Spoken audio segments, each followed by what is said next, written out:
So open our Bible in Matthew chapter 6, verse 22 to 23. So kailangan ko ang inyong kooperasyon. Sabihin mo sa iyong katabi, huwag kang matutulog. Oo, huwag kang matutulog. Pipitikin kita sa tenga. Biro lang. So tayo po ay manalangin muli. Hawakan natin ang ating mga Bible, ipatong natin sa ating mga puso. Let us hold the Bible because it is our guidance, it is our instruction. Yan ang makakapagbigay sa atin ng gabay at makakapagpala sa bawat isa. Let's close our eyes and embrace the Word of God. Ipatong po natin ito sa ating dibdib, sa ating puso. At ako po'y mananalangin. O Diyos, aming Ama, kami po'y lumalapit sa iyong harapan. Tangan po namin ang iyong salita. Hawak po namin ang iyong mga pangako. Ang iyong pangako ay buhay at ito ay magpasawalang hanggan. Panginoon, alam po namin na meron kang itinakdang maganda sa buhay ng bawat isa. Kaya Panginoon, dalangin ko po lahat ng plano mo sa aming lahat. Ito po'y mapangyari at ito po'y aming mapaniwalaan. Kaya patuloy mo kaming turuan na laging lumakad sa katotohanan at lagi naming mahalin ang iyong salita. Lagi naming sikapin na maging katulad at kawangis ng aming Panginoong Hesus. Panginoon, buksan mo po ang kanilang pandinig upang marinig nila ang iyong mga pangako. Buksan mo po ang kanilang mga mata upang makita nila ang kagandahan ng hinaharap, ang kagandahan ng buhay sa piling ng aming Panginoong Hesus. Buksan mo rin po ang aming pandama upang maramdaman namin kahit walang nagmamahal sa amin, merong Diyos na laging nagmamahal at umuunawa sa amin. Kaya Panginoon, malaya kang makakilos sa hapong ito. Puspusin mo kami ng iyong kapangyarihan.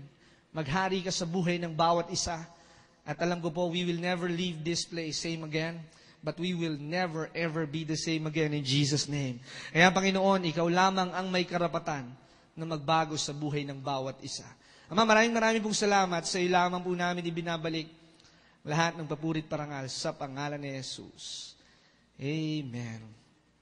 So, nandun na po ba tayo sa Matthew chapter 6, verse 22? Amen. Matthew chapter 6, verse 22 to 23. Sabay-sabay po kaya nating basahin para tayong, since yaman lamang din na kayo ay naka-school uniform, para tayong nasa classroom. Pero ang ating eskwelahan ay tatawagin nating hindi University of the Philippines, hindi Centro Escolar University or St. Paul University. Ang ating universidad ay UOH. Ano ibig sabihin ng UOH? University of Holiness. Amen. Okay ba yan? Okay ba yan, Paul? Ayos yan? Okay. So sabay-sabay po nating basahin sa Matthew chapter 6, verse 22, English man o Tagalog, read it loud. 1, 2, ready. The eye is the lamp of the body. So if your eye is healthy, your body will be full of light. But if your eye is bad, your whole body will be full of darkness. And if then the light in you is darkness, how great is the darkness in you? Mapagpala ang salita ng Diyos. Ang ating pong pag-uusapan ngayong oras na ito is how to guard our senses. Paano po ba natin babantayan ang ating mga pandama? Tandaan po natin, we have 5 senses: the sense of sight, the sense of smell, the sense of taste, the sense of hearing, and the sense of touch. Tama ba, mga estudyante? 5 lang ba o 6? Tama. Tama ba ako, Benok? 5 lang. Eyes, ears, nose, ears, taste, yung dila, and then touch, sense of touch. Bakit kailangan nating bantayan ang ating mga pandama? Sapagkat yung ating mga pandama or yung ating senses, these are the open doors to the enemy. Sapagkat yung ating mga pandama, yun yung nagbibigay ng pagkakataon para ang ating kaaway ay makapasok sa ating mga buhay. At isa-isahin po natin, ang sense of smell, ang ginagamit po nitong bahagi ng ating katawan ay ang, ilong. Okay? Minsan may pango, minsan may matangos, at minsan may sobrang buhok sa ilong. So iba't ibang uri ng ilong ang ating mga kapatid. Sa sense of taste, anong ginagamit natin? Dila. Minsan may maiksi ang dila, minsan may mahabang dila, minsan merong maputi ang dila. Sa hearing, anong ginagamit sa hearing? Tenga. Minsan naman, ang tenga talagang sinasadya natin tayo ay nagbibigi-bingihan, lalo na pag inuutusan kayo ng mga nanay ninyo. Magsaing, magluto, maghugas, wag manood ng TV. Para naman silang mga siramplaka na hindi nyo napapakinggan. Naniniwala ba kayo na hindi nyo pwedeng takpan ng tenga? Di ba kahit takpan ninyo, naririnig nyo pa rin yung mga boses sa labas? Mas malakas, di ba? Pagka tinakpan mo, naririnig mo din ang sarili mo, mas malakas pa. Naka-loud volume.